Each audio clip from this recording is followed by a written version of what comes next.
Another nerd science bangerino, boys. Could Deathstroke survive Deadpool? Could Deathstroke survive the Merc with the mouth? With every character in the Marvel and DC universe, every character in each universe has their own counterpart, right?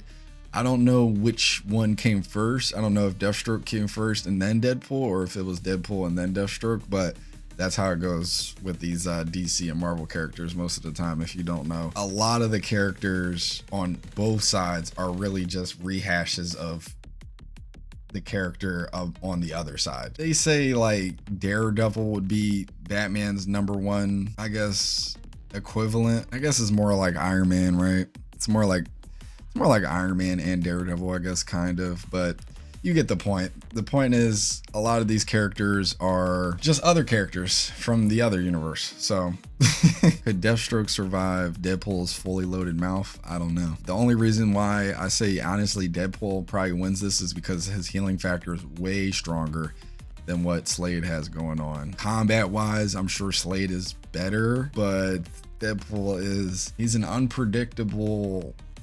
he's like an unpredictable unicorn. He can go from this to that, like, I'm sure Deadpool can adapt very well. Same with Slade. I'm sure he can adapt as well, but I'm really leaning towards Deadpool here. You guys let me know down in the comments below what you guys are thinking, Deadpool or Deathstroke. This one might get a little gruesome. Deathstroke's the most dangerous assassin alive because he brings perfect aim, perfect tactics, and a perfect kill rate to every job.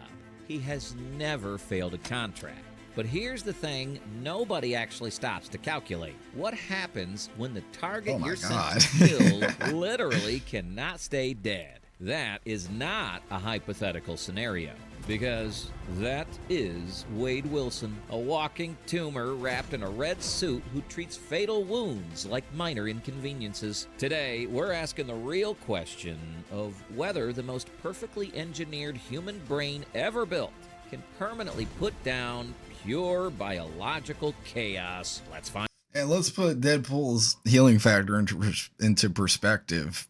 It's way stronger than Wolverine's. Like, way stronger than Wolverine's. His healing factor is a cancer so bad. This dude loves death. Wants to be with her like so bad, right? But he can never. Deadpool's got a wicked healing factor though. Find out. Phase 1. The ambush and ballistic physics. It is raining, and since we're in a comic book world, it's always raining in these stories. Wade Wilson's walking down an empty street somewhere in the rougher outskirts of Gotham while eating a chimichanga and talking to himself about whether they technically count as a breakfast food. He has absolutely no idea that 2 miles away, perched on the roof of an abandoned SR-25, Slade Wilson has been completely still for hours. His breathing is slow and his heartbeat is controlled. Slade exhales and pulls the trigger. Now we need to talk about what that actually means physically, because a 5.0 BMG round travels at roughly 900 meters per second and carries between 15,000 and 20,000 joules of kinetic energy on impact. There's no dramatic movie moment. His head just stops existing for a second, and he drops straight down onto the wet pavement before the sound of the shot even reaches his ears. He is dead.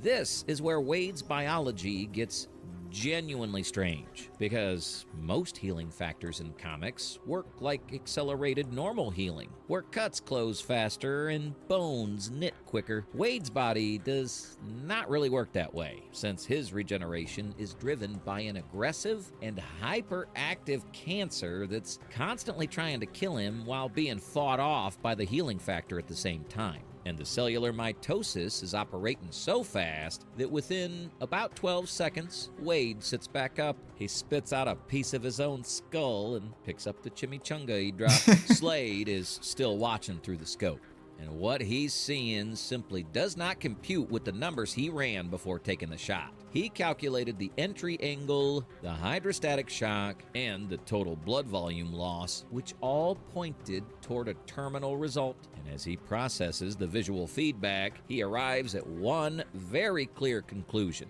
The math was right, but the target is just wrong.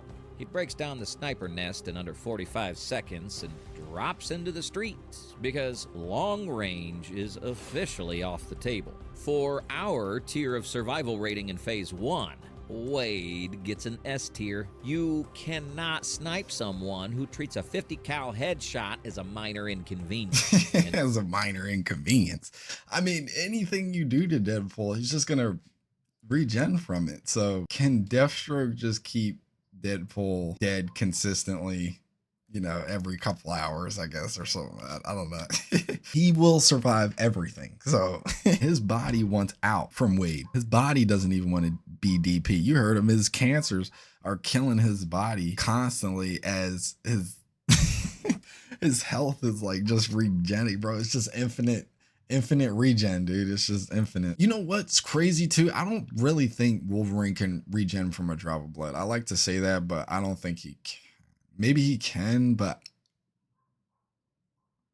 I don't think he can. Wade is more that type to be able to regen from a drop of blood because his whole healing thing is way different from Wolverine's, even though they're kind of similar where they each have things eating at them, you know, constantly, and their healing factor having to constantly heal them from that. Yeah, I don't know. Just rude interruptions, because here's where it gets complicated, because Slade is not rattled. He's already adapting, and he's walking toward Wade right now with a sword that is not made of anything normal. Phase 2, the dance of blades and material science. Slade hits the pavement and his sword's out before Wade even finishes his last bite of food. This is the exact moment where the fight stops being about who has more bullets and starts being about something much older. We have two guys with blades standing in the rain on a city street that's about to get very messy. The problem for Wade is that one of those guys is wearing armor made from promethium, which is one of the most advanced fictional metals in the DC universe. Meanwhile, the other guy's holding dual katanas made from carbonadium, a radioactive Marvel alloy specifically designed to kill healing factors on contact. Right from the start, the material science in this alley is working against Wade in a way that bullets never could. Slade's promethium armor isn't just a hard shell, because in the comics, it actually absorbs energy and redistributes it through the structure. When Wade's katana connects with a solid hit, a huge portion of that kinetic force just... This may be the last ad you ever see.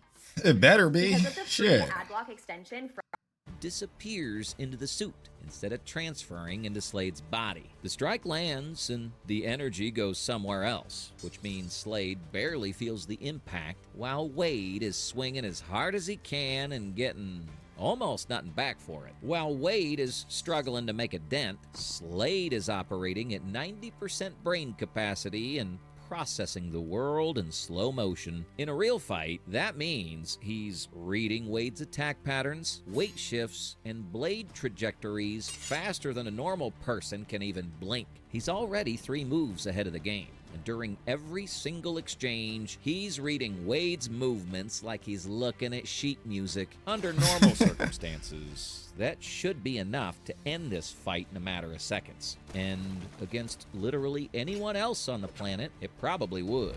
His attacks have no logical sequence or tactical flow, so he might switch hands mid-swing or drop to the ground for no reason while laughing at the wrong moments. There's no pattern for Slade's brain to lock onto because there genuinely isn't one. And Wade isn't even trying to be strategically unpredictable. He's just like that. He's just like that, chaotic exactly. Style slows Slade down just enough to make the fight last longer than it technically should. But Pure skill is still skill. Slade eventually finds a half-second opening and steps inside Wade's guard. And with one clean stroke, he takes Wade's left arm off just below the shoulder. Now, phantom limb pain is a very real neurological phenomenon that happens when a limb is suddenly removed and the nervous system doesn't update. The brain keeps firing signals to a hand that isn't there anymore, which creates a sensation of agonizing pain and empty space that would put most people into immediate shock.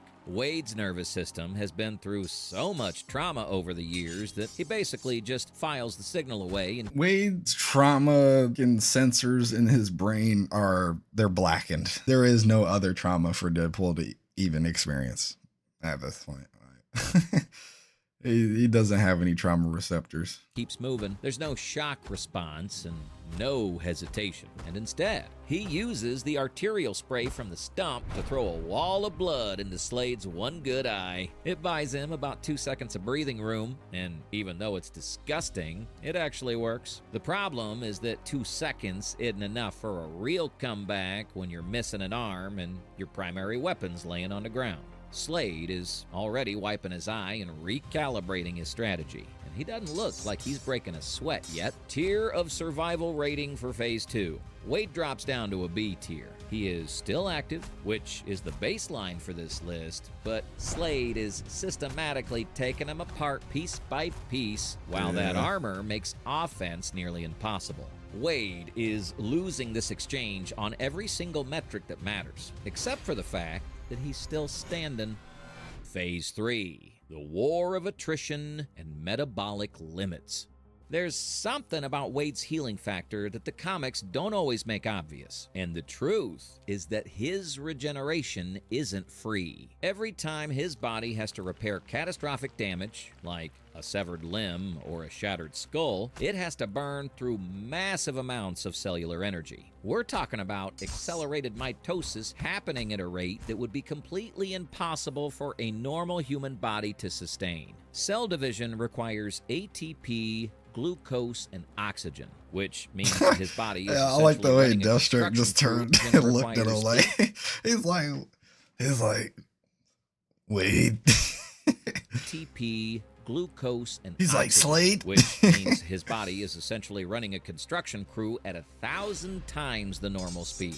That Slade crew and Wade needs to be fed constantly to keep the lights on. But Wade hasn't eaten since that chimichanga 20 minutes ago. His arm's starting to grow back now, and you can actually see the bone tip pushing through the stump like a scene from a horror movie. Is moving much slower than it did in Phase 1 because his cells are pulling resources from everywhere else just to keep up with the new damage Slade is adding. Slade isn't even trying to finish him with one big move anymore because he's decided to do something much smarter and more methodical.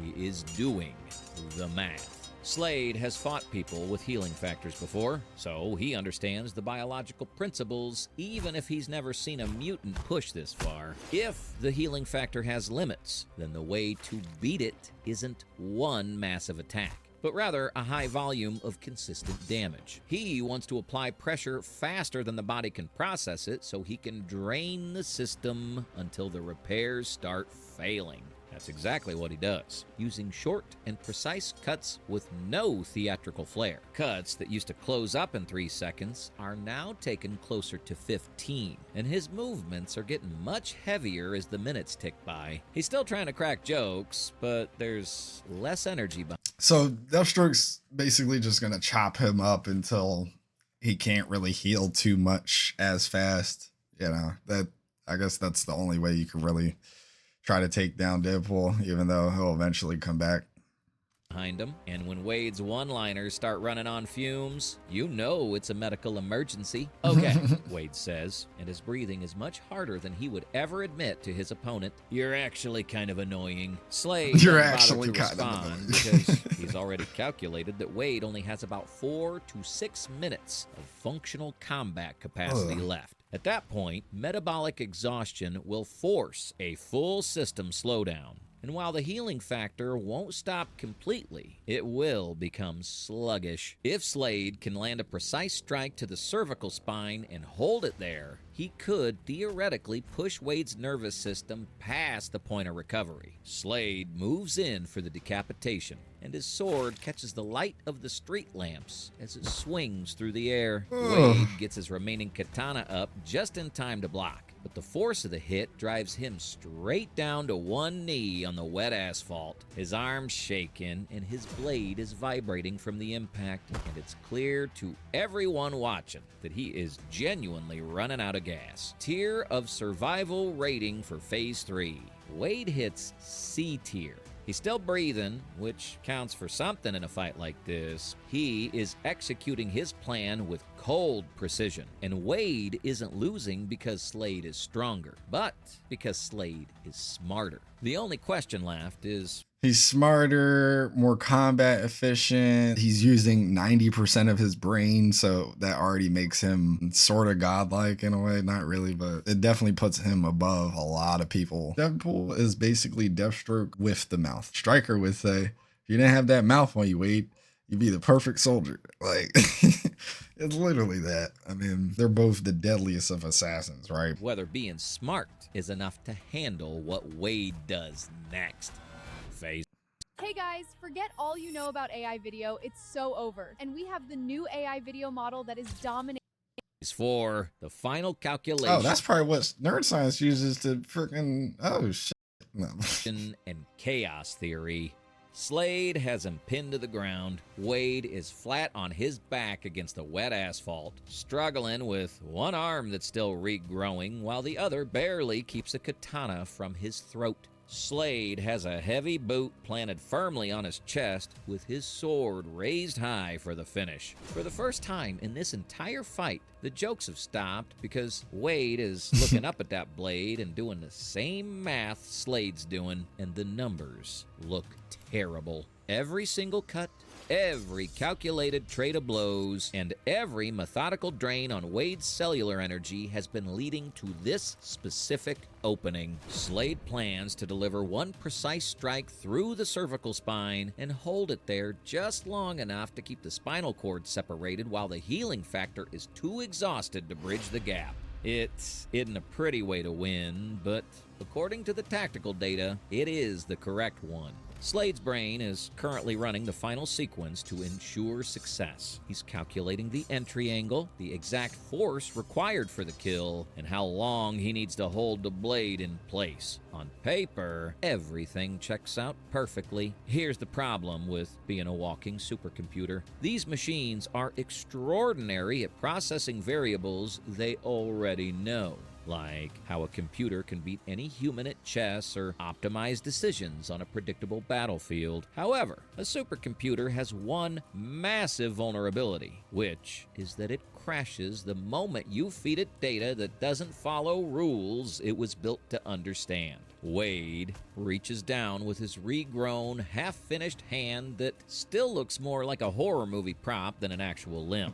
Before Slade can react, Wade pulls the pin on 4 grenades he has duct taped directly to his own chest. Slade's brain processes this move in real time as he identifies the explosives and calculates the blast radius. He immediately runs the survival probability for both of them based on their current positions. For Slade, protected by his Promethean armor, the computer says the blast is survivable, even if it's gonna hurt like hell. The probability for Wade comes back as a number so close to 0 that no rational fighter would ever choose this option under any tactical framework ever written. The blast scrambles his inner ear, shatters 4 ribs on his left side, and launches him through the wall of a building across the street. He eventually lands in the ruins of a convenience store, covered in dust and broken glass. Breathing hard for the first time all night. He is still alive, but he is definitely not okay.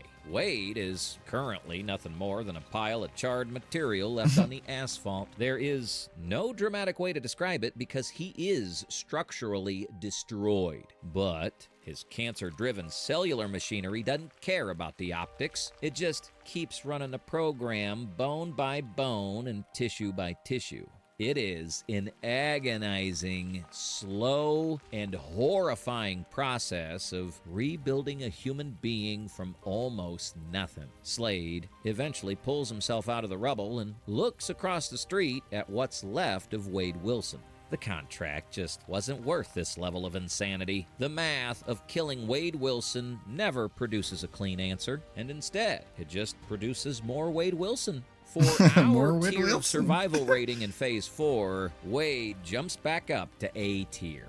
He doesn't necessarily win the physical exchange, but he completely obliterated the concept of the exchange itself. You simply cannot outmaneuver someone who's willing to blow themselves up just to reset the board. Just to reset the board. Like, how annoying is that? Finally sits up in the ring. Did he win the fight? Not exactly. Did he? That's like you playing split screen with somebody and you're winning, and then that person just presses pause and then quit, and then you guys restart again. Like, that's so annoying. Survive? Don't do he that. Absolutely did. Slade's perfect brain met pure, unadulterated chaos and decided to walk away from the contract. What do you think? Could Deadpool survive anything else Deathstroke threw at him? Or was this just a lucky break? Leave a comment below with your thoughts. And remember to like and subscribe so you don't miss our next breakdown. Oh, Logan and Deadpool. Yo, we need Nerd Science. Please give us like some Wolverine Deadpool or something. Like, you know, it doesn't have to be could Wolverine survive Deadpool or could Deadpool survive Wolverine. Just